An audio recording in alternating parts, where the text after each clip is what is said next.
¿Qué aparamenta o qué elementos tenemos en un circuito de fuerza? Primer bloque de componentes que nos va a aparecer siempre va a ser las protecciones. Es una parte importante. El reglamento nos dice que en todos los circuitos eléctricos tenemos que proteger contra sobrecargas y contra cortocircuitos. Nos habla además también de protecciones a las personas, como son la protección contra contactos indirectos, y nos habla también de protección contra sobretensiones. Las protecciones contra sobretensiones en nuestras instalaciones las pondríamos, dependería del circuito. A veces se suelen poner en circuitos de mando, ¿vale?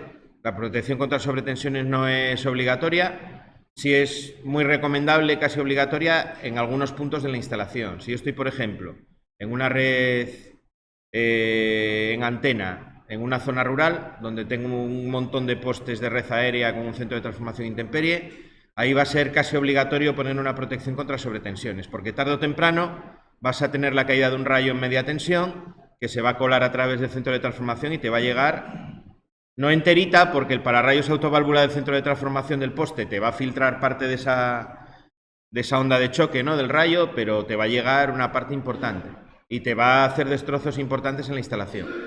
Si en cambio yo la instalación la tengo en medio del núcleo urbano, por ejemplo, de Oviedo, de Gijón, de Avilés, pues no va a ser necesario, porque voy a tener un montón de centros de transformación conectados en malla o en anillo al menos, con sus protecciones con pararrayos autoválvulas contra sobretensiones y demás, y de haber algún tipo de caída de rayo en la red aérea, lógicamente en la subterránea no va a caer un rayo porque es subterránea. Cuando si me llega a mi vivienda o a mi instalación, me va a llegar muy atenuada, no va a ser un problema. Entonces, por eso que a lo mejor dentro de un núcleo urbano, pues esa protección es menos importante. Pero siempre, sobrecargas, cortocircuitos y protección contra contactos indirectos, el diferencial, si estamos en una red TT, siempre lo vamos a tener, ¿vale? Hay que contar con ello. Ese es el primer bloque de cosas que tengo en la fuerza. Tengo que proteger, igual que hacemos en una vivienda o un local comercial, tengo que proteger mis circuitos. Segundo bloque de componentes que voy a tener en fuerza, la parte de conmutación. Conmutación es que si yo tengo que conectar una carga, y además lo voy a hacer de manera automática, necesito un elemento que sea capaz de meterle corriente, de conectar o desconectar el motor o la batería de condensadores o lo que yo tenga en la parte de fuerza de mi circuito. Normalmente por circuito de fuerza siempre vamos a entender la parte que lleva una corriente elevada dentro de la instalación. Si yo tengo que alimentar un motor que mueve, por ejemplo, una cinta transportadora, el circuito eléctrico que me alimenta directamente ese motor es la parte de fuerza. Es lo que va a llevar una corriente acorde con la potencia nominal del motor cuando esté funcionando, pero grande, ¿no?, en comparación con un circuito de mando que va a tener corrientes eléctricas muy pequeñas, las necesarias pues para las bobinas de los relés o para alimentar el autómata que tenga ese circuito de mando y poder controlar a su vez ese elemento de conmutación de la parte de fuerza. Bueno, la parte de conmutación es una parte también muy importante. Es muy importante porque si yo tengo, por ejemplo, un motor que lo voy a estar conectando varias veces al día, tengo que pensar que ese contactor, que va a ser el elemento de conmutación que yo lo voy a poner, o el arrancador o lo que le vaya a poner, no solo es un contactor, ¿no?, hay más opciones, va a estar sufriendo continuos arranques del motor. Los motores, por ejemplo, cuando arrancan, absorben una corriente muy elevada, de manera transitoria, del orden de 6 a 7 veces la intensidad nominal, lo que es el motor en jaula de ardilla. Ya veremos en el tema también los tipos de motores que hay y qué aplicación tiene cada uno. Bueno, pues ese tipo de motores, que es el más usado, de 6 a 7 veces la intensidad nominal. Quiere decir que si tengo un motor que en funcionamiento normal son 10 amperios, cuando arranca puede tener 60 o incluso 70. Entendemos que arranca con carga en el eje, mecánica, carga mecánica. Tiene que mover una masa que tiene en el eje, una máquina, 6 a 7 veces la intensidad nominal. Eso es mucha corriente. Esa corriente va a estar pasando por todo el circuito de fuerza. Los cables, cuando estamos con motores, si recordáis el reglamento, supongo que habréis llegado ahí ya, cuando tengo un motor, las instalaciones se sobredimensionan un 25% más respecto a la potencia activa, ¿no? ¿Por qué? Bueno, en parte por esas corrientes de arranque de los motores. Porque aunque son transitorias, duran muy poco tiempo, afortunadamente. Estamos normalmente siempre por debajo de los 5 segundos. Van a estar pasando por los cables, los van a estar sobrecalentando. Ser un esfuerzo repetido que puede generar problemas. Donde más problemas genera ese esfuerzo es en el propio contactor. Cuando yo tengo, sobre todo si interrumpo el arranque en ese momento inicial. Imaginaos que el contactor lo cierro, el motor empieza a girar y tras 2 segundos, cuando todavía no llego a alcanzar una velocidad importante, todavía la corriente que absorbe es importante, yo apago. Tengo un contacto y tengo que separarlo. Ese momento es el momento más crítico de cualquier dispositivo de interrupción, porque se produce un arco eléctrico, se sobrecalienta, se puede incluso quemar. ¿Vale? Es lo mismo que pasa con los fluorescentes, supongo que alguna vez lo habréis observado. Aquí de hecho hay algún aula que se nota, le dais al interruptor cuando están encendidos para apagar y hay siempre un pequeño chispazo, ¿no? Las bobinas en los circuitos eléctricos, lo veréis seguramente con Pedro, tienen la cualidad de tener cierta inercia con la corriente. Y las bobinas intentan de manera transitoria siempre mantener la corriente constante a través de ellas. Dicho de otra manera, si yo intento quitarle la corriente a una bobina, la bobina reacciona poniendo una tensión en sus bornes que tendería a seguir que la corriente siguiese pasando en el sentido en el que estaba pasando. Ese es el transitorio que aparece. ¿Cómo lo hace la bobina, no? Porque dirás, vale, ¿y cómo la bobina de repente es un elemento activo y pone una tensión? Bueno, porque la bobina genera un campo magnético, se va a cargar de cierta energía magnética y esa energía transformada en energía eléctrica, en este caso en un potencial eléctrico, pues durante un pequeño tiempo, con esa energía que tiene almacenada, es capaz de hacer como elemento activo, ¿no? Hacer de fuente y hacer que la corriente siga circulando. Bueno, todos esos son fenómenos electromagnéticos que iréis viendo, supongo, en sistemas, en el módulo de sistemas. ¿Con qué me tengo que quedar yo aquí? Con que siempre que abro un circuito que está en carga, que está con corriente, va a haber una chispa por esa inercia que tienen las bobinas con la intensidad y que va a hacer que la corriente pase por el aire. Cuando la corriente pasa por el aire, es decir, cuando tengo un rayo, un arco eléctrico, la electricidad descompone los gases que forman el aire, fundamentalmente nitrógeno, ¿no? Que es lo que más tiene, oxígeno y demás, que forma ese estado de plasma que produce luz, ¿no? Que es lo que vemos como en forma de rayo. Realmente lo que vemos no es la electricidad, porque la electricidad no se puede ver. Lo que vemos es el efecto que producen los gases en la descomposición de los gases que hay en el aire. Se libera una gran cantidad de calor y esa liberación de calor lo que hace es quemar poco a poco los contactos del contactor. Los va chamuscando. Si voy haciendo arranques y paradas repetidas, llega un momento que los contactos o bien se pegan o bien queda atorado en la posición de abierto, pero bueno, el contacto deja de funcionar. Entonces es un elemento, os estaba diciendo, muy crítico en las instalaciones porque va a ser objeto de mantenimiento cada ciertos años. Siempre que ponemos un contactor en un circuito y hay un mantenimiento adecuado, el mantenimiento sabe a qué vida útil tiene ese contactor y a partir de qué tiempo tendrá que sustituirlo. Si son un poco avispados y lo hacen bien, pues planificarán una sustitución del contactor cuando no sea un problema para la empresa. Cuando hay una parada, si es una empresa que es estacional, pues cuando esté la máquina parada, pues harán la sustitución de esa paramenta, ¿no? Que haya que cambiar, de ese contactor en este caso. Si no son tan avispados, pues un día cuando estén trabajando, el motor se negará a arrancar y bueno, habrá que tener la máquina parada el tiempo que sea hasta que personal de mantenimiento repare la avería, ponga un contactor nuevo y demás. Bueno, resumiendo, de todo este rollo ya inicial que os estoy metiendo, voy a tener protecciones y voy a tener dispositivos de conmutación. Un circuito de fuerza, por poneros un ejemplo, no inicial y a partir de ahí ir viendo los componentes.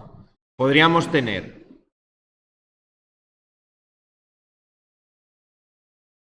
bueno, si los encuentro, sí. Partiríamos siempre, por ejemplo, de un dispositivo de protección general.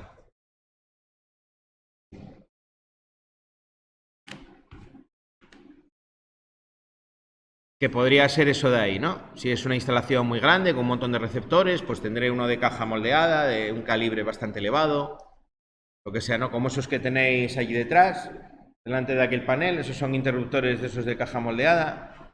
Voy a llevar uno aquí para adelante para que lo veáis todo.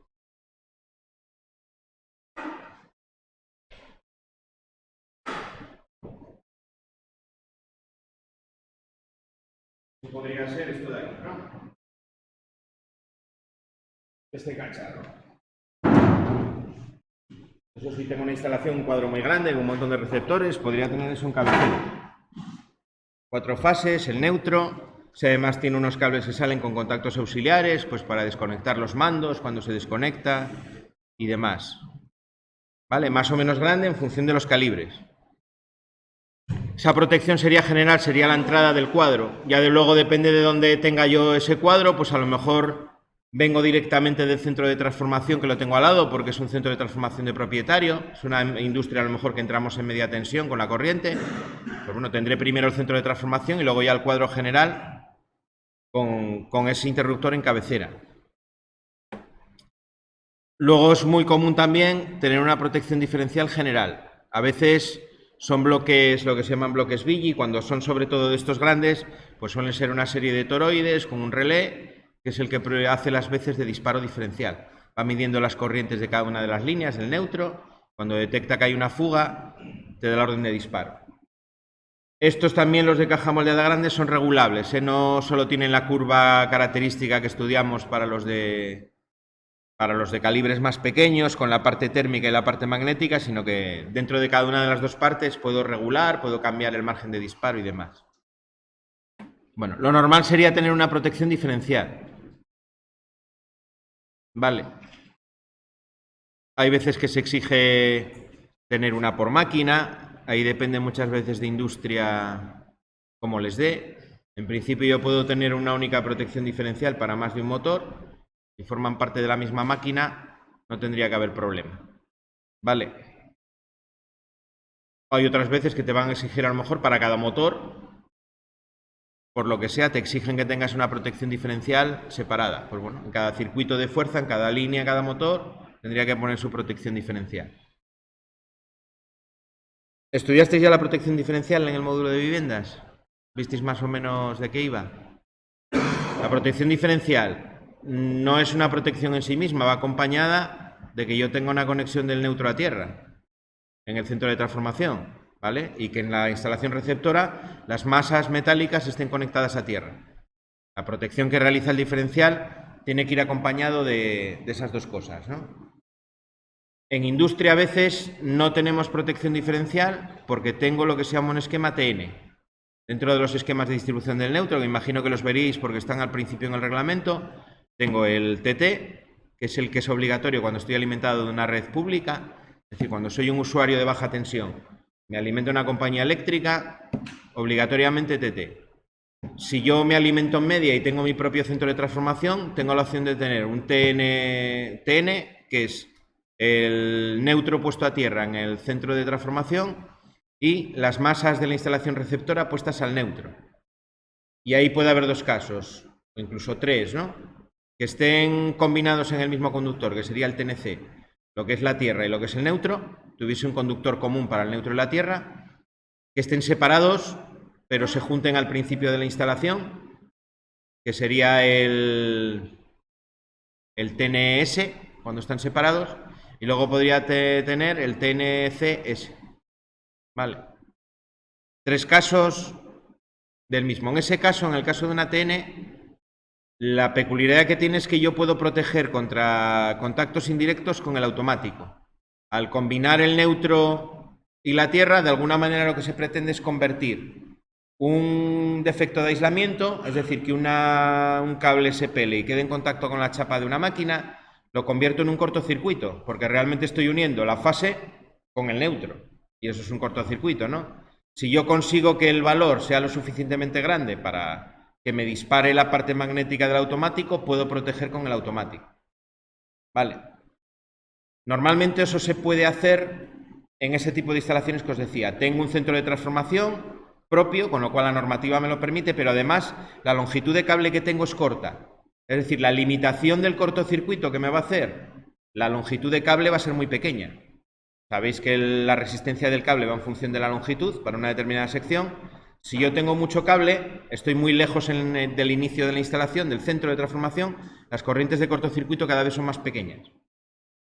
Si yo quiero que esa corriente de cortocircuito, que es el defecto en este caso, me dispare el automático, me interesa que esa corriente sea lo más alta posible, ¿vale? Porque si es pequeña, el automático no se va a enterar y no me sirve de protección. ¿Cómo consigo que sea lo más alta posible? ¿Cómo me aseguro de que va a ser alta? Con longitudes de cable pequeñas. Si estoy muy cerca del centro de transformación, probablemente pueda proteger perfectamente con el automático. Habría que calcularlo previamente, ¿vale? Esas instalaciones normalmente llevan un proyecto que tiene que pasar industria y tienes que justificar debidamente por qué haces un TN y por qué puedes proteger con esa protección. Y luego estaría el tercero, que es el IT, que, bueno, en ese sí que voy a tener también protección con el automático. Incluso en el IT ni siquiera realmente protejo, ¿no? Permito que haya un primer defecto, que no va a ser peligroso por la manera en la que tengo conectada la instalación. Tengo el neutro en el centro de transformación de tipo impedante, que es conectado a través de una impedancia para poder limitar la corriente de defecto, tenerla controlada, y además pongo un medidor que me mide esa corriente de defecto. Un detector que detecta que ha habido un defecto.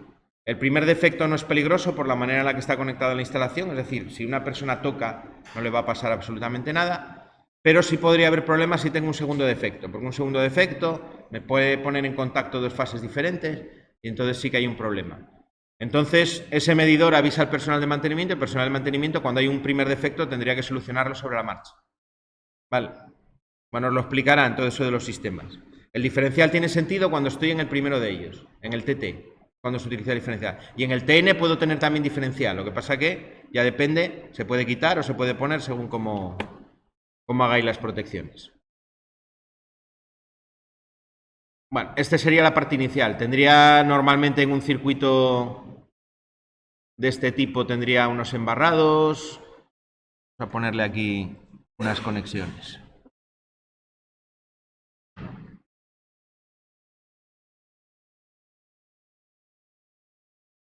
Vale, ¿qué más tengo en el circuito de fuerza? Imaginaos que tenemos, por ejemplo, un motor. Estos serían protecciones generales.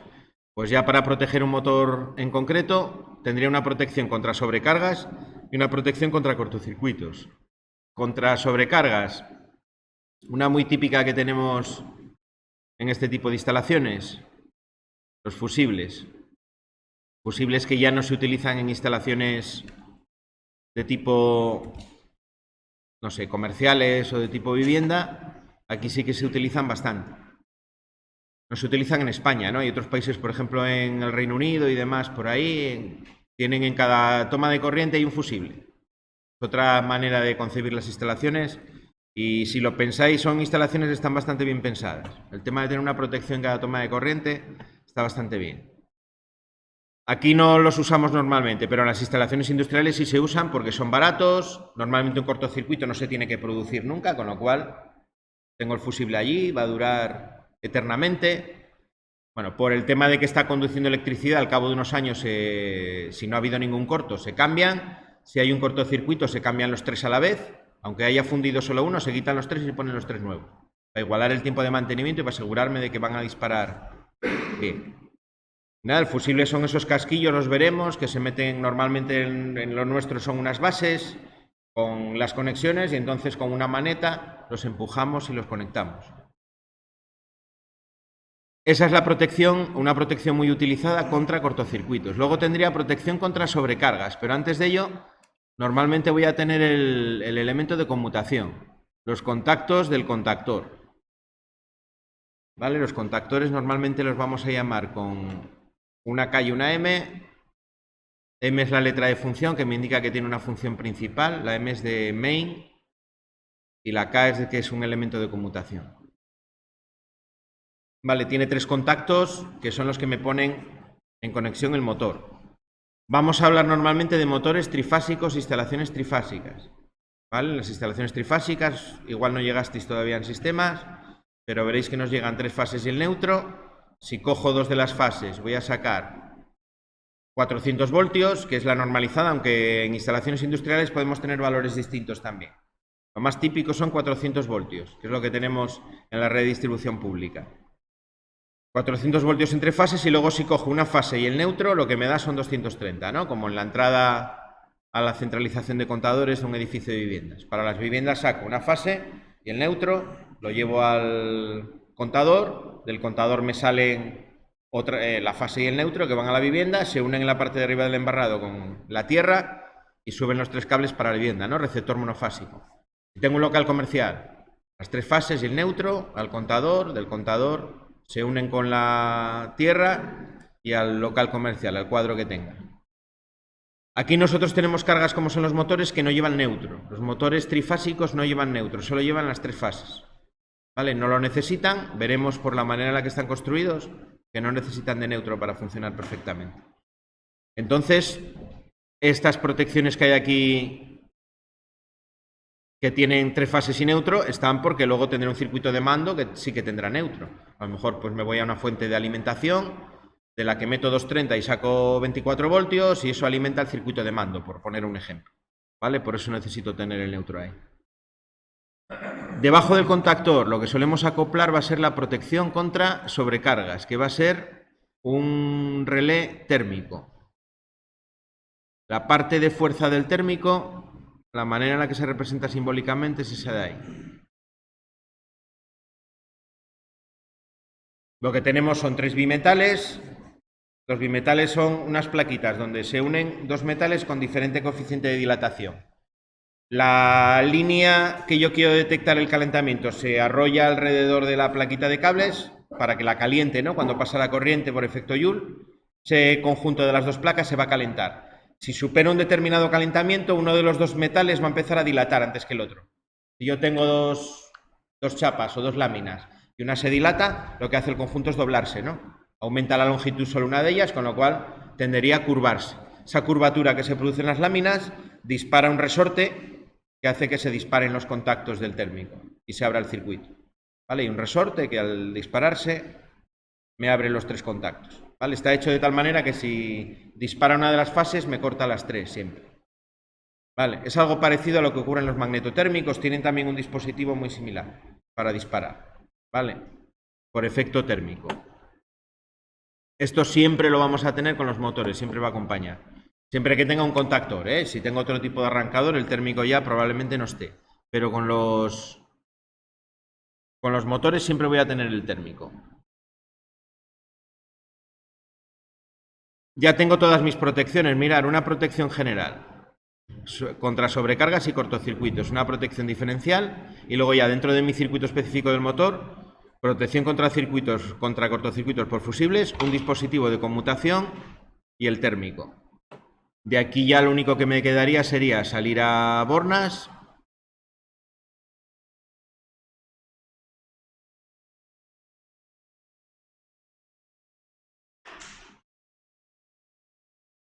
y de Bornas saldría el motor, ¿no? Motor,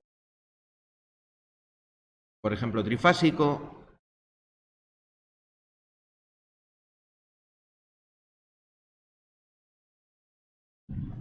Esa es la pinta que tiene un circuito de fuerza de un motor.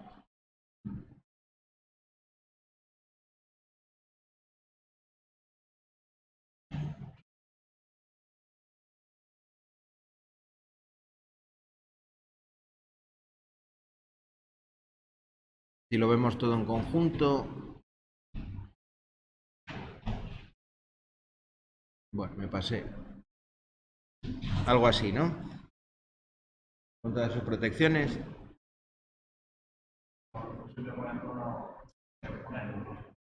¿Los qué? Los fusibles sí, siempre hay que poner, cada receptor va a tener su protección contra cortocircuito separada. Esto sería como una protección general. Yo aquí podría tener, porque os hagáis una idea, ¿eh? Algo así como esto. Imagínate que aquí no solo tengo un motor,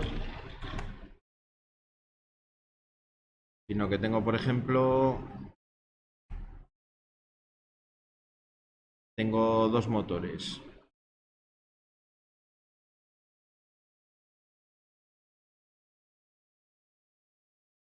Vale, estos se irían uniendo aquí. Esta, por ejemplo, conectaría aquí. Bueno, si lo he conectado mal. Si fuésemos a probar esto no funcionaría, pero...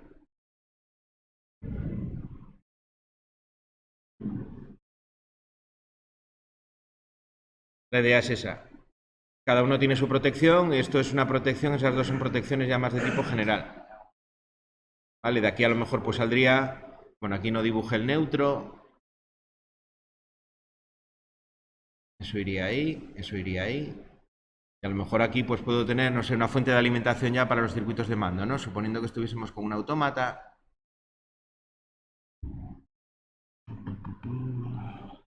Estos son, bueno, por una de estas hay una fuente de alimentación. No recuerdo ahora en cuál. Igual por aquí.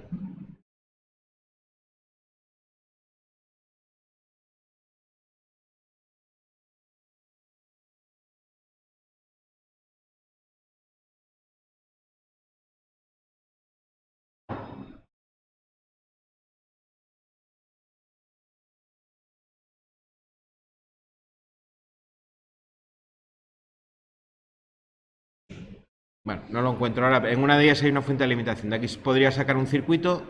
Imaginaos que quiero hacer el mando, pues puedo sacar una conexión de aquí. Primero una conexión del neutro. Y una conexión de fase de aquí. Vale, de ahí podría tener un circuito de mando. Pondría, no sé, una protección.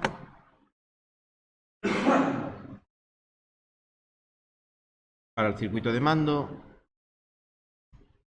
¿Por qué ahí no dejamos el fusible? Porque el fusible es una protección específica para el motor, cada uno de ellos. De hecho, además, vamos a ver cómo el catálogo del fabricante ya me dice cuál tengo que tener para que esté perfectamente coordinado en el disparo con el térmico que ponga, con el contactor y digamos que es un conjunto que va todo junto ya desde el punto de vista del diseño. Todos estos tres es lo que llamamos arrancador. Aquí en el mando podría poner una protección por fusibles también, pero ya unos fusibles separados para el mando. Lo que pasa es que hoy en día en mando ya no se suelen utilizar tanto fusibles como para fuerza. Pone un automático y para fuerza sí, se siguen utilizando.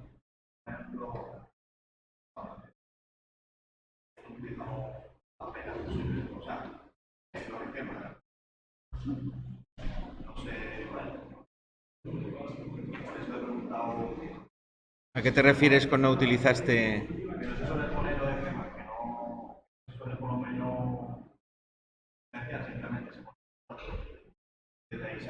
Bueno, hay otra opción. Hay otra opción. Lo que pasa que ya te digo, para un arrancado tradicional esta es la opción económica.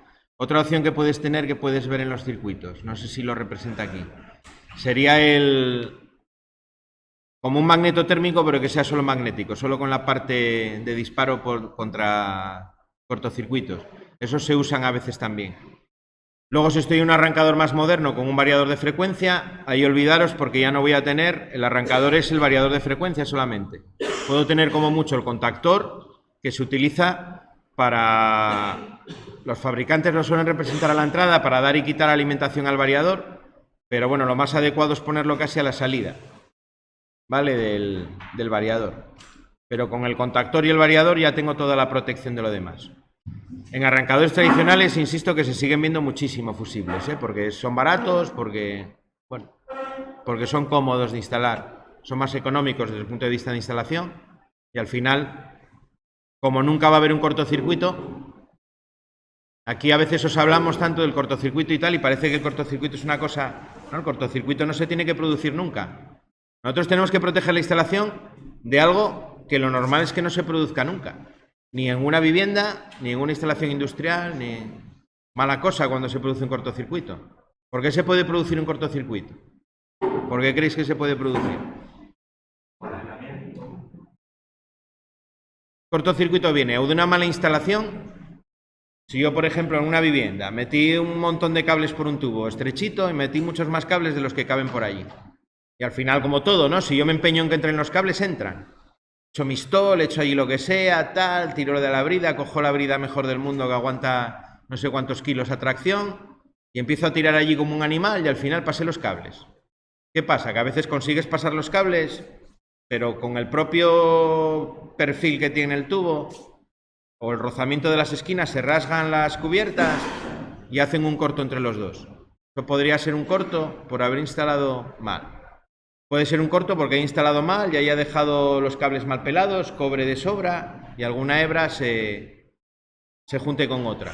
Puedo tener un corto porque tenga un mal mantenimiento en la instalación. Imaginaos una instalación industrial. Empieza a depositarse dentro del cuadro polvo y humedad. Cuando juntas polvo y humedad, puede llegar un momento que tengas dos fases puenteadas a base de tener mierda en el cuadro. O como una fábrica que vio un cuadro de una fábrica de pinturas, que no era un cuadro estanco, y tenía toda la pintura de la fábrica, estaba en el cuadro eléctrico. Claro, ¿qué pasa? Que les empezaban a saltar todas las protecciones, circuitos saltaban. Una fábrica, además, que hacían pinturas de componente metálica. Encima las pinturas, muchas de las que utilizaban son pinturas conductoras. Con lo cual, estáis uniendo con un puente metálico dos fases.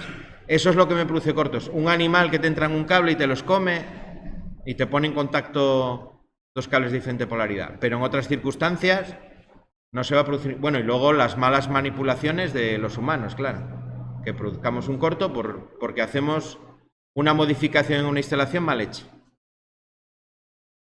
Un corto se puede producir a lo mejor pues por un accidente de un operario que te accede a un cuadro y te... Pero bueno, ahí el problema gordo, la instalación ya nos preocupa poco, ¿no? El problema gordo lo va a tener el que con una herramienta toque dos embarrados de diferente polaridad y le meta ahí un zambombazo. Eso es un corto, que lo ha hecho pues no intencionadamente, ¿no? Accidentalmente, pero en otras circunstancias, ¿qué corto se va a producir? Un corto que dos elementos se pongan en contacto, nunca debería de pasar. Una máquina, a lo mejor, que te está una instalación subterránea, una máquina que se pone a cavar, una excavadora, y te toca allí los dos cables. Por eso realmente hablamos mucho del cortocircuito que tenemos que proteger, pero estamos protegiendo contra algo que es improbable. Por eso los fusibles es una buena protección, pero bueno, nunca se van a fundir, nunca van a funcionar, realmente. Si hay una sobrecarga, los fusibles no son buena protección contra sobrecarga, también protegen, ¿eh? Si yo no tengo térmico, el fusible acaba saltando, pero tarda más que el térmico. De hecho, los que se ponen con los motores no se enteran de la parte térmica, no se enteran porque están diseñados para que cuando el motor arranca con esas 6 veces la intensidad nominal, el fusible no se me funda. Entonces, durante cierto tiempo, digamos que tienen que ser capaces de ignorar esa sobrecarga. Disparan, si mirásemos, bueno, luego veremos cuando expliquemos las curvas, disparan mucho más a la derecha en el tiempo, tardan mucho más para la parte térmica. Aquí los utilizamos solamente contra protección contra cortocircuitos. Normalmente las curvas de disparo de las protecciones contra sobrecorrientes son lo que se llaman de tiempo inverso. Quiere decir que si la sobrecarga es pequeña, el tiempo de respuesta es muy grande, tardan mucho en saltar. Si la sobrecarga es muy grande, el tiempo de respuesta es muy corto. Un automático, por ejemplo, si le meto un valor que para él ya sea lo detecte como cortocircuito, estamos en torno a los 10 milisegundos, incluso menos. ¿Vale? Mientras mayor sea la sobrecarga, más rápido va a actuar. Con la parte técnica exactamente igual, es una curva también de tiempo inverso, que cuando le meto, por ejemplo, imaginaos, 1,5 veces la intensidad nominal o 1,2 veces la intensidad nominal, pues a lo mejor tarda minutos en disparar. Si le meto en cambio 3 veces la intensidad nominal, pues en pocos segundos salta la parte térmica. Dime. Los fusibles de los motores pueden ser su valor por 6 para la arranque. No, utilizamos unos que se llaman de tipo AM, que están ya diseñados para soportar esas 6 veces y que no se enteren. El calibre se coge por el valor nominal, igual que cualquier fusible. Es decir, si yo tengo un motor de corriente nominal 10 amperios, los fusibles van a ser de 10 amperios. Lo que pasa es que van a necesitar para fundir un valor mucho más grande en un tiempo corto. Entonces te dan la respuesta muy rápida. Quiero decirte que esos fusibles, si les metes durante 2 segundos 6 veces la intensidad nominal, el fusible no se entera, no salta, no dispara, no se funde. En cambio, un fusible, por ejemplo, de tipo GL, sí que se fundiría en esa situación. El que pongo, por ejemplo, a la entrada de un edificio de viviendas, con 6 veces la corriente, en pocos segundos se funde seguro. Mientras que el de tipo AM no, está especialmente diseñado. Luego hay otros tipos de fusibles que son para uso en electrónica, que esos son mucho más sensibles, esos hacen lo contrario. Esos te pasas un pelín de la intensidad nominal y ya disparan. Vale, depende cada fusible, como en todo.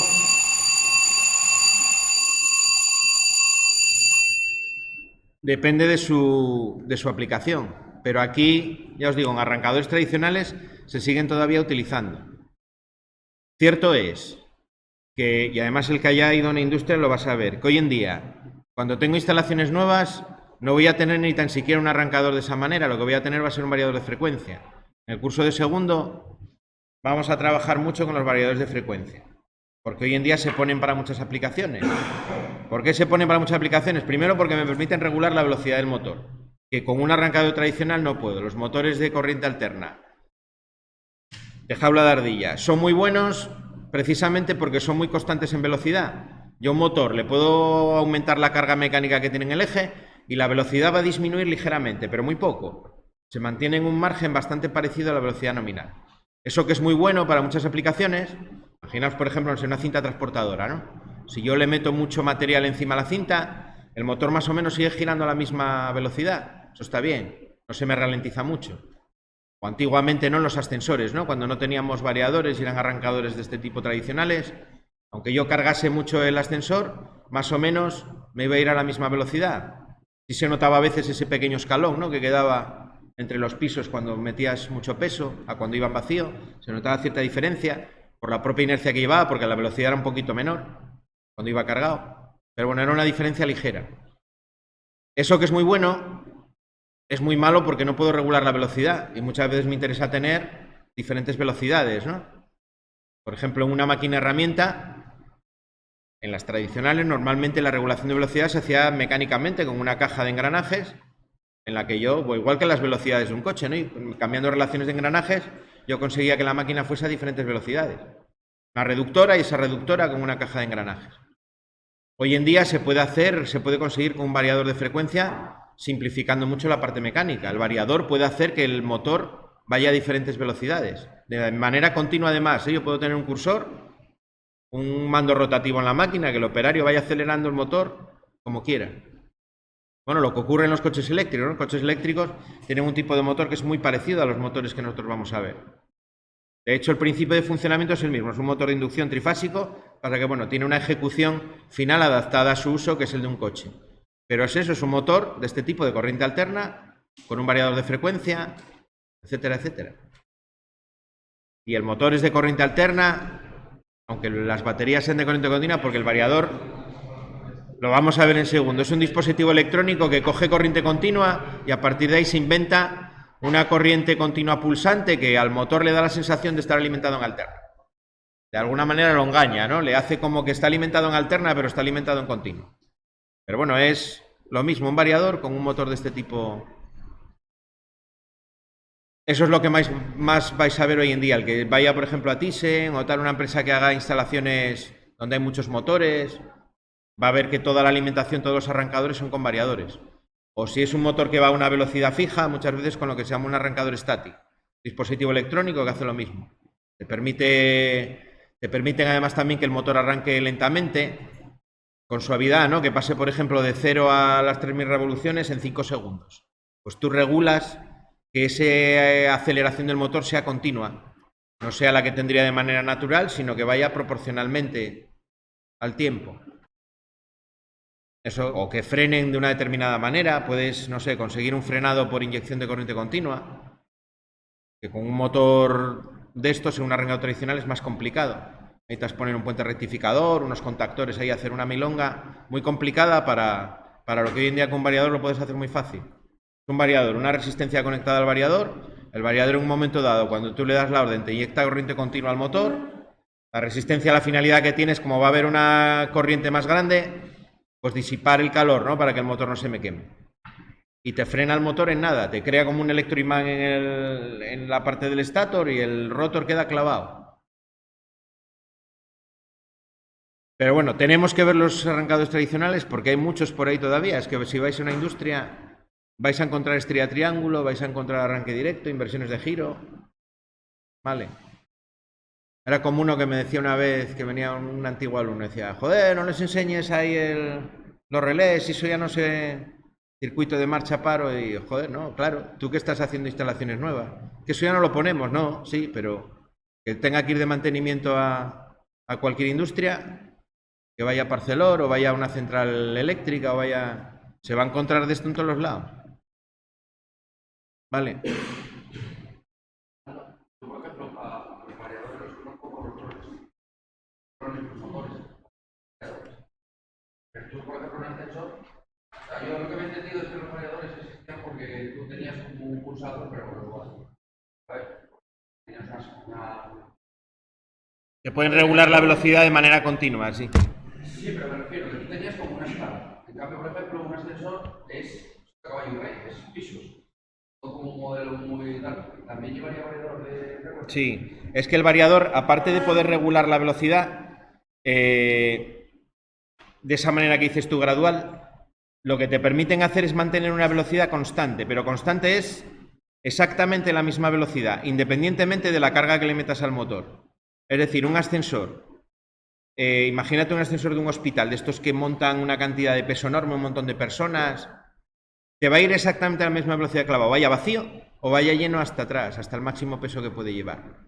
Y eso lo consigues con un variador, porque lleva como una realimentación, lleva un tacómetro en el motor que está midiendo la velocidad de salida del motor, la efectiva que tiene la máquina, y te la está volcando como dato de referencia al variador. Entonces el variador corrige de manera continua la velocidad para que la velocidad sea siempre igual.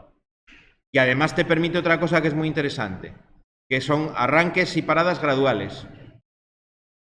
Es decir, yo no paro el motor en seco, sino que cuando está llegando a la planta el ascensor, hace un frenado lento.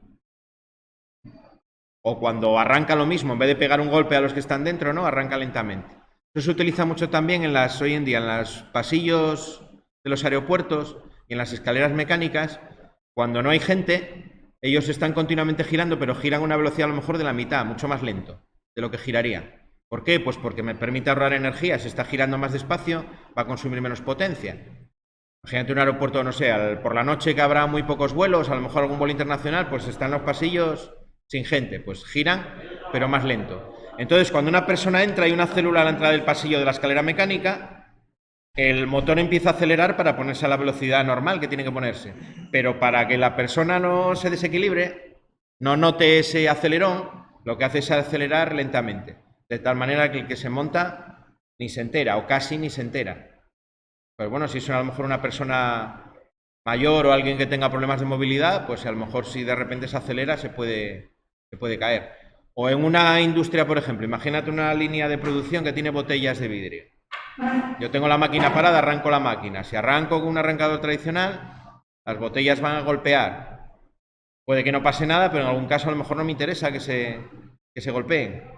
En ese caso lo que se suele hacer es un arranque progresivo para que vaya lentamente acelerando y así no noten ningún tipo de problema. Otra aplicación de los variadores, por ejemplo, en las máquinas, en las imprentas o en las trefiladoras, estas máquinas que tienen una bobina que la vas desenrollando, máquinas de laminados metálicos, tú tienes una bobina y la vas desenrollando. Para mantener una velocidad lineal constante, la velocidad de giro del motor tiene que ir continuamente cambiando, porque el radio de la bobina cada vez es más pequeño, con lo cual, si quiero que la velocidad lineal sea constante, la velocidad angular del motor tiene que cambiar. ¿Cómo lo hacemos? También con un variador. Está continuamente midiendo el variador la velocidad lineal de salida y te da la referencia de velocidad concreta para que la velocidad de giro se tenga que estar continuamente adaptando a lo que yo necesite en la salida. Eso con un variador pues se puede hacer también muy fácil. Pero bueno, aparte de los variadores, que hoy en día para muchas instalaciones es lo que se pone, porque además se ha conseguido que tengan fiabilidad, económicamente como se venden muchos, pues han bajado de precio, entonces es rentable. Aparte de eso, los arrancadores tradicionales los vais a seguir viendo muchísimo, y hay que sabérselo. Mismamente, si vais ahí para el taller de mecánica y desarmáis cualquier máquina, vais a encontrar esto que os estoy enseñando aquí. Vale. Bueno, pues esto entonces es un poco lo que vamos a ver en cuanto a los arrancadores. Bueno, luego veremos también en el mismo tema toda la parte de que es de mando, los diferentes tipos de sensores que tenemos, o bueno, algunos de los sensores que tenemos, porque la parte de la instrumentación también es un mundo. Vamos a ver los típicos, los inductivos, los capacitivos, los de los presostatos, las células fotoeléctricas de todos tipos y demás, ¿vale? Finales de carrera, interruptores de posición. Y bueno, con eso para tener una idea, que si cuando acabéis aquí os toca algo de tipo industrial, que sepáis llegar y no os asuste, ¿no? Sepáis más o menos de qué van los circuitos que vais a encontrar ahí. Aunque bueno, os asustaréis porque luego cuando veo una instalación industrial la cantidad de equipos que hay es tal que hasta que te hagas una idea de cómo va todo conectado y cómo funciona, y pues pasa un tiempo, ¿no? Bueno, vamos entonces a los apuntes. Los apuntes empiezan por el contactor. Es el primer dispositivo que vamos a ver. ¿Para qué sirve un contactor? Lo tenéis aquí en negrita. Permitir la conexión y desconexión a distancia de un determinado receptor, en este caso del circuito de fuerza. ¿Por qué a distancia? Porque lógicamente el elemento que me va a dar la orden de que ese contactor tiene que maniobrar no va a ser un accionamiento manual de un operario, sino que va a ser un circuito de mando que puede estar en ese mismo sitio, puede estar en cualquier otro sitio. Puede venir de una señal que yo dé remotamente, por ejemplo, ¿no? Yo estoy en una instalación, no sé, en el centro de la corredoria y puedo querer conectar una central hidráulica que tengo para allá, para el monte. Pues nada, el de la corredoria le da y puede arrancarla y puede pararla. Y al final va a haber, seguro, un contactor en todo ese proceso que me va a conectar a alguno de los circuitos y lo va a hacer él desde un ordenador. Tengo una bobina que es parte de un circuito y que me hace que me conecte esos contactos del contactor que son parte de otro circuito, que es el circuito de fuerza. A eso se refiere con lo de a distancia. El contactor lo tenéis aquí en despiece, es esto de aquí. De hecho, este es uno como los que tenemos por ahí del modelo más antiguo, con todas las piezas que tiene. Vale. Tiene parte muy importante, la parte eléctrica, que es esta de aquí, que es la bobina. Esto que tenéis por aquí, a ver si puedo borrar. No me va a dejar. Esto es la bobina. Normalmente vienen en una carcasa de plástico porque son sustituibles. Si se quema se puede cambiar en muchos contactores. Esto que tiene forma de esa pieza de ahí y esta otra de aquí abajo es el circuito magnético. Lo que tiene es un circuito magnético completamente cerrado para que cuando yo alimente la bobina se formen líneas de campo magnético lo más cerradas posibles entre los dos elementos. Los elementos están separados, tienen un pequeño entrehierro entre ellos, ¿vale? Es por eso que funciona.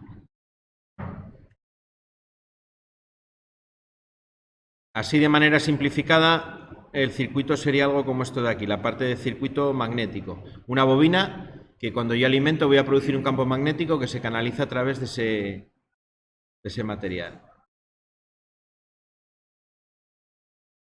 Bueno, quería ver si podía dibujar porque tengo estropeado el cacharro, pero no me va a dejar.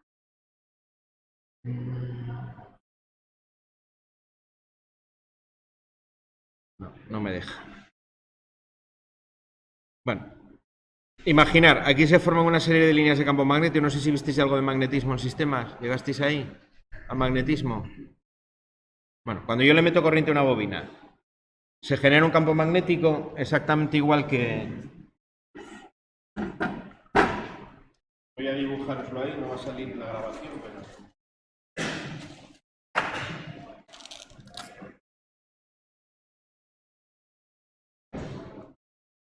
Yo tengo un imán. Polo norte, polo sur. Los imanes tienen un campo magnético que es algo así.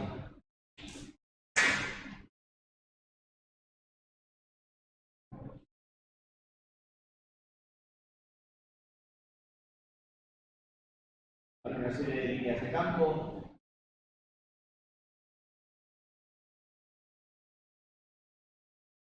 Veis que en un imán hay fuerzas de atracción y de repulsión.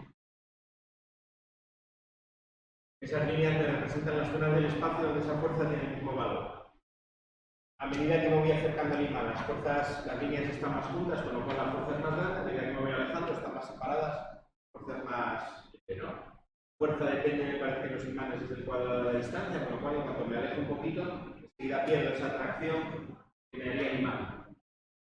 Esto se suele representar por dos magnitudes, o bien el flujo o bien la inducción. La inducción va por superficie, digamos, la que indica realmente el valor. El flujo es el número de líneas de fuerza absolutas que hay en un determinado punto del espacio. Las dos me sirven para tener una idea de si tengo más magnetismo o menos magnetismo. Las líneas salen por el polo norte y por el polo sur. Si yo enfrento dos imanes, tengo algo como esto.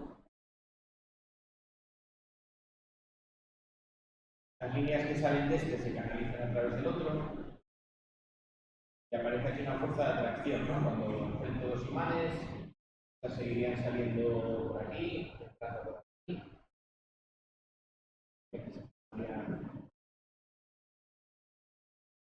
La forma que tendría el campo magnético sería algo así. Vale. Forma una fuerza de atracción entre los dos. Si los enfrento por los polos contrarios,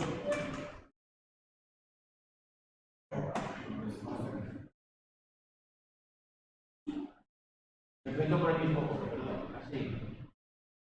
Lo que pasa es que las líneas se doblan todas hacia allá, es una fuerza de repulsión.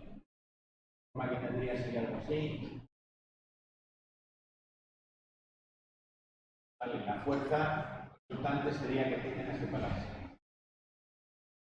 Pues bueno, cuando yo cojo una bobina, cojo un material de tipo ferromagnético, que son materiales que cuando los someto a un campo magnético se magnetizan, se orientan todas las moléculas de una determinada manera e incrementan ese campo magnético ellos internamente. Cojo un material de esos y arroyo un montón de vueltas de hilo de cobre y lo alimento con una corriente eléctrica. Le doy una corriente. Bueno, aquí lo que va a aparecer se va a formar un electroimán, es decir, algo muy similar a un imán, pero que yo lo puedo regular, lo puedo producir eléctricamente. Cuando yo meto corriente, aquí aparece un campo magnético, si quito la corriente desaparece. Las líneas, tal como está arrollado, las líneas de flujo saldrían exactamente igual, tendría algo muy parecido a un imán natural, pero en este caso lo produzco yo a voluntad cuando quiero. Vale, sería algo como se da ahí. Una bobina con un electroimán. Para poder conseguir esto necesito que el material que ponga aquí no tenga magnetismo remanente, es decir, que cuando yo quite la corriente se quede completamente desmagnetizado. Entonces, si lo hago con un acero, por ejemplo, normal, un destornillador, un acero estructural, se queda magnetizado. Aquí lo que utilizamos es un acero que se llama acero al silicio. Un acero que, aparte del hierro y el carbono, ¿no?, que tienen todos los aceros, está dopado, lleva moléculas de silicio que le confieren esa cualidad de no tener magnetismo remanente. Máquinas eléctricas en general todas llevan ese tipo de material en el circuito magnético, ¿vale? Para que no... Esto tiene un problema, si yo no utilizo acero de este, aparte del SN que es magnetizado, estaría consumiendo un montón de energía eléctrica en desmagnetizarlo. Imán, electroimán, de acero normal, yo lo magnetizo y para desmagnetizarlo lo que tengo que hacer es meter una corriente igual que la que metí para magnetizar, pero de sentido contrario. Entonces, si alimento algo así con corriente alterna y no tiene magnetismo remanente, sino acero normal, estaría continuamente magnetizándolo y desmagnetizándolo, pero no me serviría para nada, estaría consumiendo toda la energía en jugar con el magnetismo del imán. En cambio, de esta manera, yo solo produzco campo magnético cuando a mí me interesa y cuando dejo de meter corriente y yo no tengo ningún campo magnético ahí. No tengo que consumir energía en desmagnetizarlo porque no se magnetiza. Este electroimán de aquí, mirad qué pasa en el contactor. Bueno, como yo he dibujado la línea muy parecida a esto de aquí, yo puedo decir que esto es como si fuese un polo norte, esto es como si fuese un polo sur. Bueno, donde quería llegar, no tengo para borrar lo que dibujo aquí. En el contactor tengo algo como esto. Tengo la bobina, ¿vale? Aquí le meto el A1 y el A2.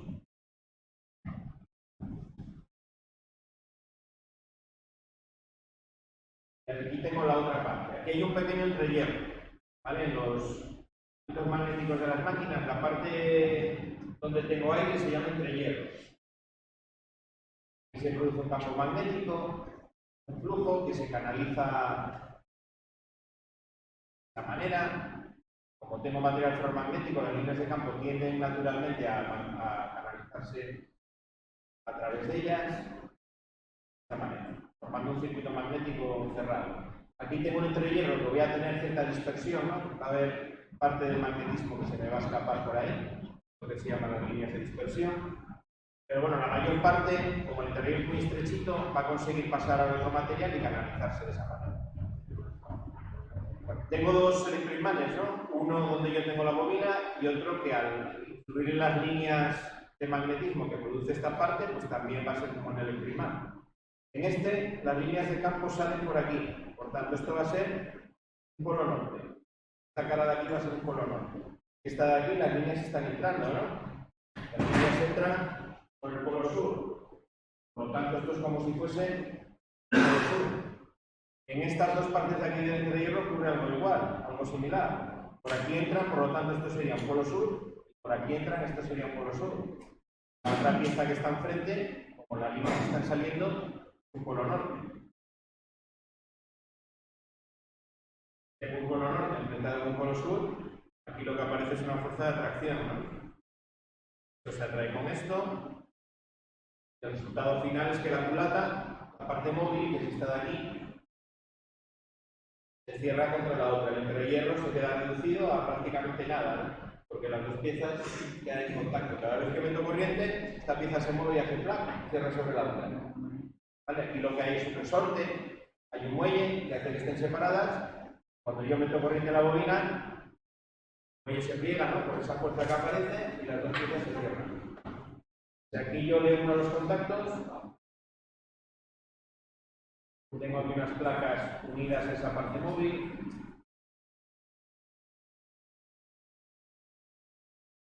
Ya tengo mi contactor.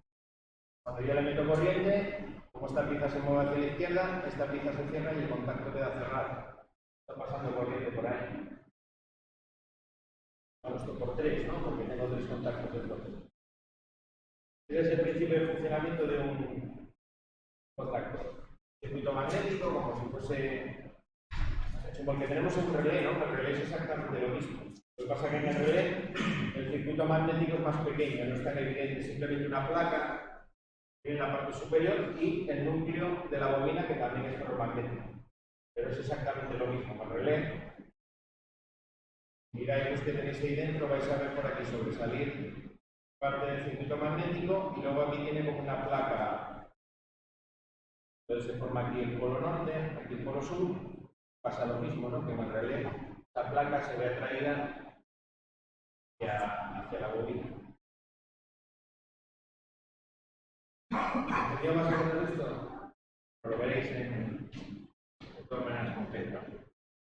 Eso es el porqué físico de por qué el contactor funciona. Al final lo que yo hago es que puedo meterle una corriente a un circuito y hacer que se cierren unos contactos eléctricos, en este caso que me van a permitir conectar un motor o una batería de condensadores o algo de esa manera.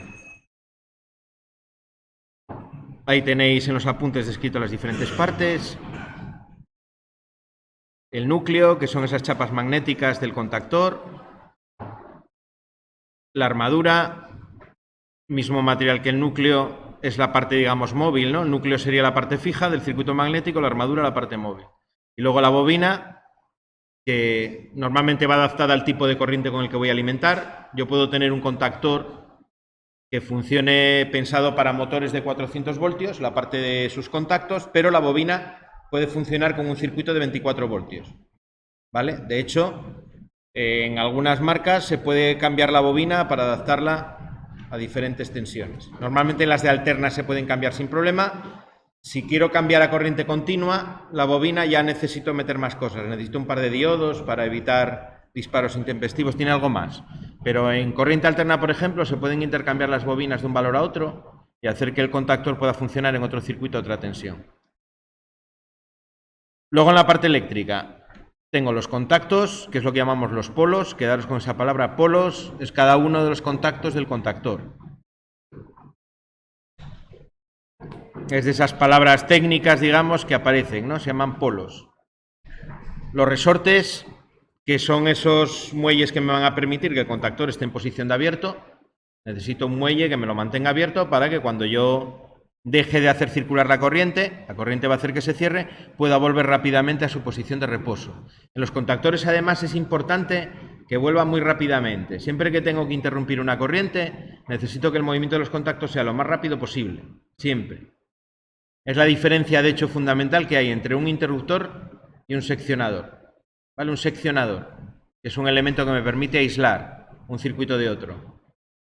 La velocidad de accionamiento de los contactos depende muchas veces de la velocidad del operario. Normalmente son elementos manuales, o si no son manuales, son elementos donde el movimiento no va a ser rápido de los contactos, mientras que un interruptor siempre va a tener un movimiento lo más rápido posible.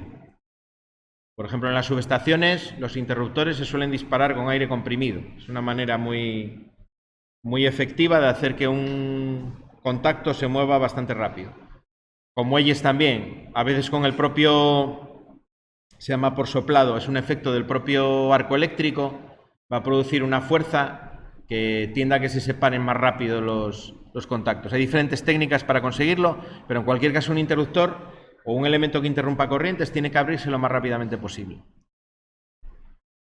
El problema de la apertura rápida es el que vamos a ver ahora, el problema del arco eléctrico, que os lo comentaba antes. Si yo tengo una corriente circulando por un circuito y quiero interrumpir la corriente, como los circuitos normalmente van a tener una componente inductiva, la corriente va a querer seguir pasando, la bobina va a querer seguir teniendo la misma corriente que tenía, va a utilizar su pequeño campo magnético que tiene en el interior para producir una fuerza electromotriz que va a hacer circular los electrones incluso por el aire cuando yo estoy abriendo. Se produce, podéis verlo de otra manera, es como si se produce una sobretensión. La bobina añade una tensión más a la tensión de la red, con lo cual necesito una mayor distancia entre los contactos para aislar. Es de manera transitoria y hablamos de milisegundos. Luego ya la bobina, lógicamente, gasta su energía y ya no puede hacer más ese fenómeno, es un fenómeno transitorio. Pero en ese instante inicial es suficiente para desencadenar un arco eléctrico y poder quemar el componente. La cámara de extinción va en esa línea donde están los contactos. Tengo elementos disipadores de calor para conseguir disipar el calor que se produce en los contactos rápidamente y que no se me quemen. Y luego soportes de fijación, carcasa y demás para contener todo, ¿no?, en posición.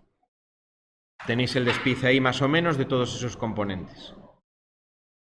¿Ves? En los contactores, esta parte de aquí plástica que está unida al núcleo, esta parte central, esa es la que vemos moverse. Cuando alimentamos el contactor vemos que se puede mover.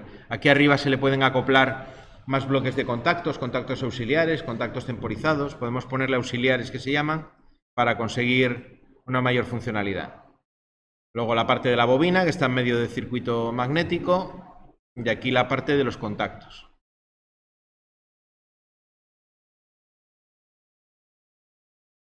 Bueno, más cosas que os dice de las características que vais a ver por ahí en los catálogos. Corriente de llamada y corriente de mantenimiento. Para activar el contactor siempre voy a necesitar una corriente más alta de la corriente que necesita cuando está ya activado. Eso ocurre en general con todas las bobinas, ¿vale? La razón también va en el circuito magnético. Bueno, necesitaríamos una explicación aquí de electromagnetismo un poco más grande. La corriente que necesita el circuito cuando tengo el entrehierro va a ser más grande que la corriente que va a necesitar para mantener las dos piezas unidas una vez que el entrehierro se ha reducido, no se han pegado las dos piezas, ya necesito menos corriente. Va en relación con los valores de reluctancias del circuito magnético y demás. Que os suene, porque a nivel práctico es lo más interesante, que cuando yo dimensiono un circuito con muchos contactores que van a entrar a la vez, voy a tener que tener en cuenta en el catálogo las corrientes que me da la llamada. ¿Vale? Si me dice que no sé, el contactor, la bobina absorbe 500 miliamperios, pero a la llamada tengo 1,5 amperios, si yo tengo un montón de contactores que entran a la vez, pues tengo que tener en cuenta esa corriente de llamada, ir sumando las corrientes y ver o hacer la dimensión del cable teniendo en cuenta esa corriente. Es decir, el cálculo de la sección del conductor tendría en cuenta esa corriente a la llamada. Porque si yo tengo solamente en cuenta las corrientes de mantenimiento, voy a estar sobrecalentando el cable seguramente por encima de su intensidad máxima admisible cuando arranquen esas máquinas simultáneamente. Vale. Pero bueno, hay que tenerlo en cuenta. Son de todas maneras, estas corrientes serían para el circuito de mando, porque son corrientes de la bobina. Se hace referencia a la parte del control de la bobina del contactor. Dime.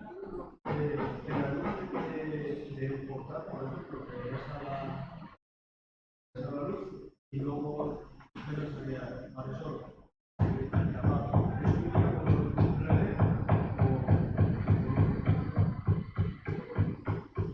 eso lo que tiene normalmente los encendidos de luces de los portales, lo que tienen es un detector que lleva un temporizador electrónico dentro. Lleva un detector de estos PIR de movimiento y en cuanto alguien entra, te conecta la luz, entra el temporizador y normalmente es un temporizador a la desconexión que cada vez que alguien interrumpe el haz vuelve a contar otra vez nuevamente el tiempo. Es decir, siempre a la última detección le da el tiempo que tenga, pero es un circuito electrónico, no tiene que ver mucho con esto.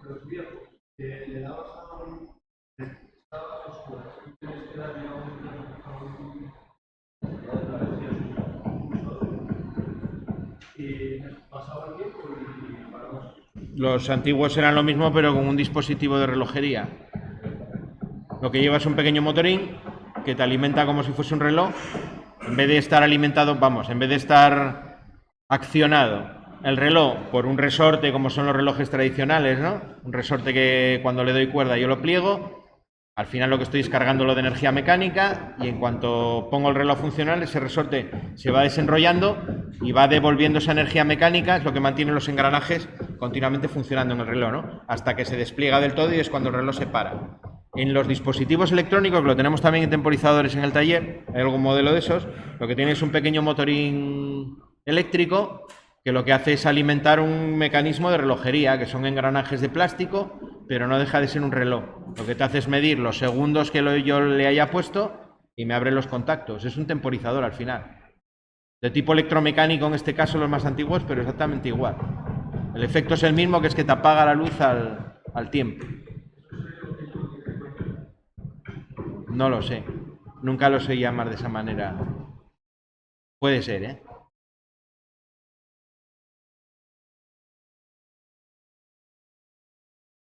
Bueno, otra característica importante de los contactores que hay que tener en cuenta, el poder de corte.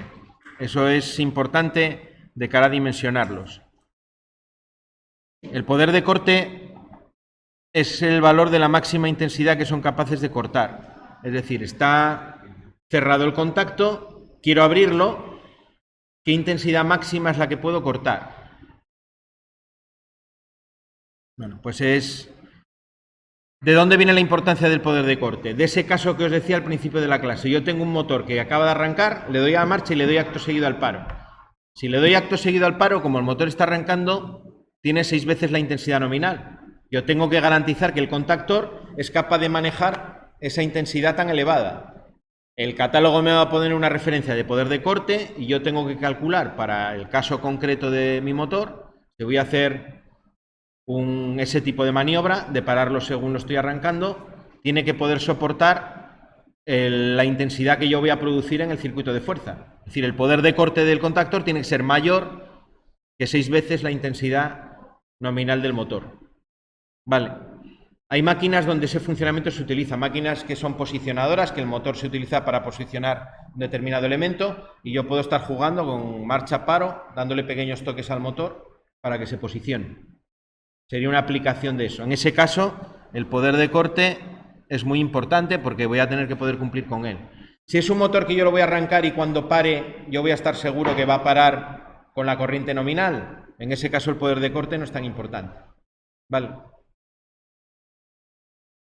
No es tan importante porque voy a tener, como yo el contactor normalmente lo elijo por calibre, igual que cualquier otro componente eléctrico, que si tengo 10 amperios en condiciones nominales, yo voy a coger un contactor de calibre 10 o superior, pues no suele ser problema. Luego tengo el poder de cierre, que es lo contrario, la corriente que es capaz de establecer. Hay circuitos, como por ejemplo cuando teníamos las antiguas lámparas de incandescencia. Las lámparas de incandescencia es una resistencia que varía mucho con la temperatura. Sabéis, eso seguro que lo habéis visto en continua, que la resistencia es variable con la temperatura, ¿no? No es constante. Hay ciertos receptores donde eso se nota mucho y uno son las lámparas de incandescencia. Una lámpara de incandescencia, si medís su resistencia desconectada, de las que tenemos aquí, de esas pequeñas, no sé si da sobre 500 ohmios o 600 ohmios. Si hacéis el cálculo de la resistencia con el valor de tensión e intensidad que medís en el circuito y hacéis la división, como es una carga resistiva, aunque esté en alterna, puedo dividir porque el coseno de phi es 1, vais a ver que la resistencia que tiene en caliente es mucho mayor. El resultado de dividir tensión entre intensidad os va a dar mucho más que los 600 ohmios. Eso es porque la resistencia está variando con la temperatura. La resistencia que tiene el filamento en frío es mucho más pequeña que tiene cuando está incandescente. ¿Qué pasa si yo tengo un montón de lámparas de incandescencia, como ocurría antiguamente, y yo las quería conectar con un contactor?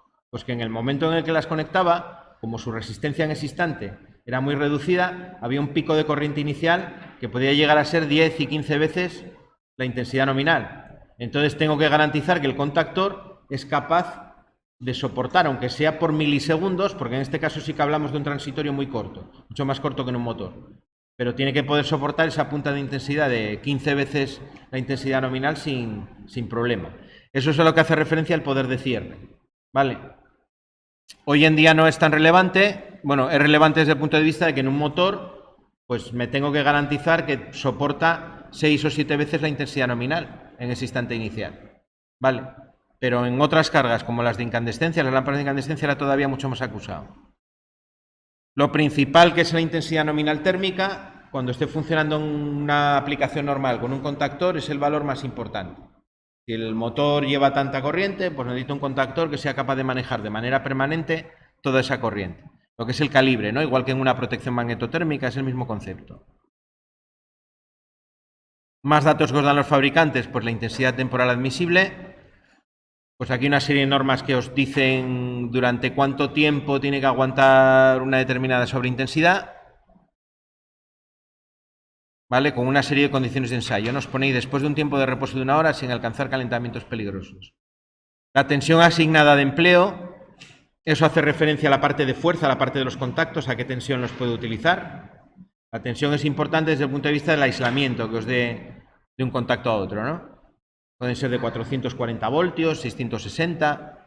Si yo voy a utilizarlo en un circuito a 400 voltios trifásica, pues como mínimo cogeré el de 440 voltios de tensión de empleo. ¿Vale? Los hay, es muy típico que pueden emplearse hasta 660 sin problema, que lo puedo emplear entonces en un circuito a 400 también sin ningún problema. Importante también el circuito de control, que lo tengo que mirar siempre. Esto es algo que deberéis de verificar cada vez que instaláis un contactor. Mirar, suele aparecer en el lateral. O a veces las bobinas suelen aparecer en la parte superior o inferior del contactor. Si lo cogéis así de frente, miráis en la parte de arriba y os aparece la tensión de la bobina. En algún sitio os va a aparecer. Pero mirarlo porque es una avería muy típica. Los contactores externamente son iguales. El que tiene una bobina de 24 voltios en alterna, el que tiene una bobina de 230 o incluso de 400, que también las hay. Si yo tengo que poner un contactor de 230 y cojo uno de bobina 24, que es igual físicamente, según lo ponga, lo quemé. Según lo vaya a conectar, está quemado. Mirarlo siempre porque a veces esas confusiones pasan, ¿eh? Cuando pedís una referencia de un contactor, la única diferencia de una bobina de una tensión a otra son las dos últimas cifras. En Schneider, por ejemplo, creo que en Siemens es algo similar. No al final, pero por el medio de la referencia hay una letra y un número que cambian. Si te equivocaste a la hora de pedir o el que pidió en tu empresa se equivocó, vas a ponerlo y la liaste. Al final el que lo instaló fuiste tú y te van a reñir a ti. O te van a reñir o la pérdida de tiempo y de dinero la vas a ocasionar al final tú, aunque no sea tu culpa. Entonces acostumbraros a mirar siempre. Lo de mirar los componentes, sus tensiones y sus calibres antes de ponerlos. Medir las tensiones antes de conectar un circuito siempre. Medir la tensión, a ver si es la que tiene que tener. ¿Vale? Bueno, pues la tensión del circuito de control, otro parámetro de elección muy importante. Los tenéis de 24 voltios, de 48, de 230, de 400 en alterna, como valores más típicos. Y luego en continua son muy típicos los de 24. Los hay de 48 también. Bueno, luego hay casos especiales, a lo mejor de 12 o de... Pero los más generales son esos que tenéis puestos ahí. Una cosa, otro dato importante para el mantenimiento que hay que mirar cuando elijo un contactor es la durabilidad eléctrica. junto con la durabilidad mecánica. Normalmente los fabricantes me lo engloban en una única magnitud que llaman endurancia. La endurancia, me dan una gráfica con millones de ciclos de maniobras y me dicen pues el número de maniobras según las potencias y tal que le voy a poner a ese contactor que van a soportar. Yo lo que haré será, sabiendo en mi instalación cuántas veces lo voy a conectar al día, hago una cuenta de cuánto tiempo tarda en llegar a esos millones de ciclos de maniobras. Y en el mantenimiento lo que haré será planificar la sustitución antes de llegar a ese límite. Se hace si el mantenimiento es preventivo, si estoy en un modelo de mantenimiento correctivo, es decir, el sistema de si hay una avería la soluciono y mientras no hago absolutamente nada, pues en ese caso no me preocupa, cuando fundió y lo sustituyo por otro. ¿Vale? Pero normalmente hoy en día se tiende a modelos ya no solo el preventivo, sino ya de tipo predictivo, ¿no? Que incluso yo pongo sensores por diferentes partes de la instalación, estoy midiendo los parámetros y cuando va a haber una avería yo soy capaz de detectar ese momento previo a la producción de la avería. Con un contactor de todas maneras está complicado, el predictivo, porque es difícil predecir cuándo va. La única manera es calcularlo con los datos del fabricante y adelantarte, ¿no? ¿Qué problema tiene ese tipo de mantenimiento? Que voy a sustituir muchos componentes que funcionan. Aquí nos pasa muchas veces que viene gente con material de una empresa, oye, ¿queréis esto para el colegio y tal? Son componentes, a lo mejor contactores o motores y tal, que están funcionando, pero que por mantenimiento pues los han sustituido porque han llegado al final de su vida útil. A partir de que los sigan usando en sus condiciones, pues pueden romper en cualquier momento. Bueno, de cara a otro parámetro que es muy práctico a la hora de elegir. En los circuitos de fuerza y concretamente en los contactores existe lo que llamamos categoría de empleo. Categoría de empleo es un parámetro que engloba o me explica en qué condiciones yo voy a utilizar el contactor. ¿Por qué? Porque según cómo yo vaya a utilizarlo, va a haber muchos casos donde voy a necesitar escoger un calibre más alto. ¿Vale? Es lo que se llama desclasificar. A lo mejor tengo un motor que tiene 10 amperios de corriente nominal, pero como yo voy a estar haciendo eso que decíamos antes, arranques y paradas continuos del motor, antes de que termine de arrancar, voy a necesitar coger a lo mejor uno de 25 para compensar ese calentamiento que se va a producir cada vez que yo le hago la perrería de pararlo, ¿no? Cuando todavía no acabo de arrancar. Eso es lo que se llama desclasificar. Para poder hacerlo de una manera sistemática, hay una norma que me habla de categorías de empleo, que me dice, bueno, si vas a usar el contactor de esta manera, va a ser categoría C3. Si vas a utilizarlo de esta otra, categoría C2. Y entonces en los catálogos del fabricante te va a decir qué calibre utilizar para qué potencia de motor en cada una de las categorías. ¿Vale? Al final, la determinación de nuestros arrancadores es muy fácil porque nos las dan los fabricantes. Como en un arrancador lo normal para poder coordinar las protecciones es que todo el material sea del mismo fabricante, que es el único material que vas a tener ensayado previamente, trabajando conjuntamente, pues el fabricante ya te va a decir, para esta potencia de motor, en esta categoría de empleo, escoges este calibre. ¿Vale? Es muy sencillo. Lo único que nosotros tendríamos que hacer sería determinar bien qué categoría de empleo es la que vamos a tener en nuestra aplicación. Pensar en dónde lo voy a instalar, cómo va a funcionar ese motor y decidir si lo clasifico en una categoría o en otra. Mirar las categorías de empleo para corriente alterna, para esa parte de fuerza. AC1. AC1 se aplica cuando tengo aparatos que funcionan en corriente alterna, se refiere a los receptores, cuyo factor de potencia sea mayor o igual a 0,95. ¿Visteis ya los factores de potencia en corriente alterna? Las cargas resistivas sabéis que tienen coseno de Φ1, ¿no? Factor de potencia 1. La intensidad y la tensión están en fase. Hacen el máximo a la vez, pasan por 0 a la vez, el mínimo también a la vez. Esos son dos ondas que están en fase.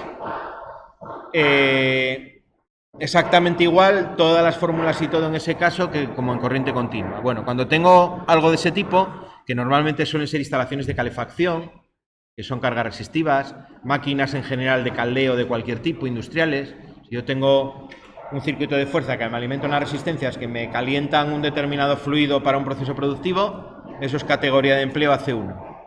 O en redes de distribución, contactores que me conectan líneas de distribución de corriente eléctrica, también se considera coseno de phi 1. No porque las líneas al final sean resistivas, sino porque voy a tener compensaciones del factor de potencia que al final van a hacer que en esas líneas el factor de potencia sea prácticamente 1. Bueno, todo eso sería categoría C1. Si yo un contactor lo voy a utilizar para esa finalidad, sé que tengo que ir al catálogo y buscar donde me ponga categoría C1 y buscar ahí el calibre.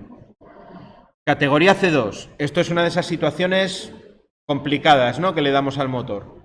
Se rige en el arranque y frenado a contracorriente o funcionamiento por impulsos de los motores de anillos. Frenado a contracorriente se refiere a cuando yo estoy haciendo el motor girar en un determinado sentido y le invierto directamente el sentido de giro. Es decir, invierto dos de las fases y pretendo que el motor gire en sentido contrario. Claro, ahí lo que le estoy metiendo es un golpe de corriente que no es que se la quiera quitar de golpe, es que le estoy queriendo meter corriente en sentido contrario a los devanados. Con lo cual hay un golpe mecánico, hay una sobreintensidad allí importante. O cuando hago funcionamiento por impulsos, marcha y paro, hago plan, plan, plan, plan, marcha y paro continuo. En motores de anillos rozantes va a haber dos tipos de motores de corriente alterna, de inducción, que son el de jaula de ardilla y el de anillos rozantes. Cuando es el de anillos rozantes, la máxima intensidad que se produce en el arranque es 2,5 veces, es más pequeña que los de jaula de ardilla. En ese caso estaríamos en categoría C2. Funcionando por impulsos, frenada contracorriente de motores de anillos rozantes, ¿vale? Categoría C2. Categoría C3, que es la más utilizada, más del 80% de las aplicaciones prácticas de los motores son en categoría C3. Motores de jaula de ardilla, que el corte se realiza a motor lanzado. Quiere decir que cuando hago la parada, el motor ya alcanzó su velocidad nominal. Por ejemplo, pensar, no sé, un motor de un portón de un garaje. Arranca y cuando llega arriba, cuando lo paro, normalmente ya acabo de... ya llego a su velocidad nominal, ¿no? Hace tiempo cuando lo paro arriba. En este tipo de motores, la sobreintensidad es 5 a 7 veces la intensidad nominal, pero solo me da problema respecto al poder de cierre, no al poder de corte, porque el corte lo realizo con la intensidad nominal. ¿Vale? Es lo que se llama el corte fácil que os pone ahí. Esa categoría es AC3. Y luego tengo la AC4, que sería lo mismo que veíamos para la categoría C2, pero con un motor de jaula de ardilla. Esta es la más severa de todas. La peor condición sería una categoría C4. Un motor de jaula que lo hago funcionar por impulsos o con frenado a contracorriente. ¿Vale? Lo que se llama corte severo, que os aparece subrayado ahí. ¿Dónde ocurre esto? Pues en un montón de máquinas de industria, ¿no? Máquinas de elevación, máquinas de imprenta, refiladoras, metalurgia. Bueno, hay varias aplicaciones donde yo lo tengo que tener en cuenta. Si voy a hacer ese tipo de máquinas de posicionamiento también, ese tipo de parada y arranque o inversiones de giro muy bruscas, estaría en categoría C4. Ahí tenéis un cuadro resumen, más o menos, de las categorías, ¿no? Lo que son, y la aplicación. Y aquí os pongo unas gráficas que sería la corriente respecto al tiempo, ¿no? El AC2 y AC4 tendría la corriente en el momento en el que interrumpo, que es prácticamente la del arranque, mientras que en la AC3 pues es más pequeña, ¿no? Y la AC1, como no tengo apenas sobrecorriente, pues no me da problema. En esto lo que pasa que sí que tengo, por ejemplo, con el caso de las lámparas de incandescencia, que sería categoría C1, tengo que comprobar de todas maneras el poder de cierre, ¿vale? Tengo que hacer esa comprobación. Bueno, luego os ponen las de corriente continua. Para la parte del circuito de fuerza, como no vamos a trabajar mucho en corriente continua, esto sí que está hoy en día, los circuitos de fuerza de corriente continua, esto sí que está en desuso. Incluso es difícil de ver instalaciones antiguas ya que lo tengan, porque se han ido sustituyendo. Los motores de corriente continua se utilizaban mucho antes de la aparición de los variadores, porque el motor de corriente continua, mediante un reostato, yo puedo regular la velocidad de manera continua. Hay un par de ejecuciones que son el motor derivación y el motor Shunt. En ambos casos tengo una resistencia que puede ser variable que me permite regular la velocidad. Pero desde que aparecieron los variadores y puedo regular la velocidad de los de alterna, pues ya no es muy interesante, ¿no? Entonces se utiliza bastante menos. Es que es difícil ya incluso de ver Yo he visto unas cuantas industrias por ahí y es que no he sido capaz de ver hoy en día en funcionamiento motores de corriente continua trabajando. Pero bueno, que sepáis que tienen las suyas, en esas sí que no vamos a entrar. Estas, por ejemplo, las de continua, nunca las pregunto. Cuando pregunto en el examen, pregunto siempre alguna pregunta cae seguro sobre las categorías de empleo. Solo podéis marcar, ya os lo digo que se lo voy a preguntar seguro. Las categorías de empleo, esto que acabamos de comentar en corriente alterna, AC1, AC2, AC3, AC4. Esto te sirve para determinar el calibre del contactor en función de la aplicación. Pero esto sí que es bastante útil. De hecho, los catálogos, cuando cojáis un catálogo que sea simplificado, lo normal es que eso aparezca solo la categoría C3. Y para ver la categoría, la 1, la 2 y la 4, necesitáis coger el catálogo, la versión siempre un poco más amplia. ¿Vale? Porque la utilización más general siempre es la C3, pero esto sí es de aplicación. Y miraros lo que hay, algo os pregunto seguro. Y si lo hacemos tipo test, pues seguramente más de una pregunta será sobre eso. Bueno, luego tengo también categorías para los circuitos de mando. Vale, esas menos relevantes. ¿Cómo elijo el contactor? Aquí tenéis varios ejemplos, no vamos a trabajarlo a nivel de ejercicios, pero sí comentaremos algunos de los ejemplos para que os suene. La primera gran clasificación, el tipo de circuito que voy a tener, si voy a tener que es un circuito puramente resistivo, porque me llega a la categoría C1 y voy a tener ese fenómeno transitorio si tengo resistencias que varían con la temperatura que tengo que tener en cuenta. Y el otro tipo de circuito sería si tengo un circuito de tipo inductivo, que pueden ser, por ejemplo, un alumbrado de descarga, que ya hay pocos también, pero todavía alguno queda por ahí. Aunque bueno, hoy en día con el LED ya, hablar de alumbrados que no sean LED parece una tontería. Pero bueno, con las bobinas de los fluorescentes hay un fenómeno transitorio muy similar a los motores, porque como tienen unas reactancias fluorescentes o lámparas de descarga en general, tiene una reactancia que es una bobina, que está pensada además precisamente pues, para meterle un golpe de tensión a las lámparas y que se pueda iniciar la descarga por dentro de la lámpara, pues van a tener un fenómeno transitorio de corriente muy similar a los motores, una sobrecorriente inicial que tengo que tener en cuenta. Y luego los circuitos de motores, que son los principales, donde tendré sobre todo que tener especial cuidado con esa categoría C4 o la C2 si estoy en un motor de anillos. ¿Vale? Es la situación más relevante. Tipo de características del circuito del receptor, que era lo que estábamos diciendo, condiciones de explotación, lo tendré que tener en cuenta para la vida útil, ¿no? El número de maniobras hora que yo le voy a hacer, que se engloba también en una magnitud que se llama el factor de marcha, si le voy a hacer corte en vacío o en carga, ¿vale? Eso me va a servir para determinar esa categoría de empleo y el número de maniobras para determinar la duración que va a tener el contactor. Y luego las condiciones ambientales que voy a tener. Hay a veces que si tengo condiciones de humedad o de calor extremadas, tendré que buscar en el catálogo equipamiento especial, ¿no? Para esas condiciones. Eso es lo que se llama en muchos catálogos tropicalización también. Normalmente, pues cuando voy a meter, no sé, material que va a ir en instalaciones que van a mucha altura, o instalaciones en barcos, o instalaciones en climas que sean muy húmedos, no es lo mismo poner un contacto, no sé, en medio de la selva, allí en el Amazonas, vamos a poner que alguien quiera montar ahí una industria, pues tendría que tener en cuenta que las condiciones de humedad en ese tipo de climas no son las mismas que tenemos en otro tipo de clima, ¿no? Entonces habría que tenerlo en cuenta. Ya os digo, sobre el nombre muchas veces de tropicalización, utilizan mucho los fabricantes ese nombre. Y luego lo que tenéis aquí son pues ejemplos. Tenéis el ejemplo del circuito de alumbrado que os decía, donde lo que vamos a buscar es el poder de cierre. Esto ya no nos va a dar tiempo, el próximo día comentamos, la próxima semana ya un par de ejemplos. Vale, aquí os pone la ficha del catálogo, cómo lo buscaría, cómo miro el calibre y al final cómo determino el modelo, ¿no? Que es lo que me interesa. Al final necesito un modelo y una referencia para poner en la lista de materiales.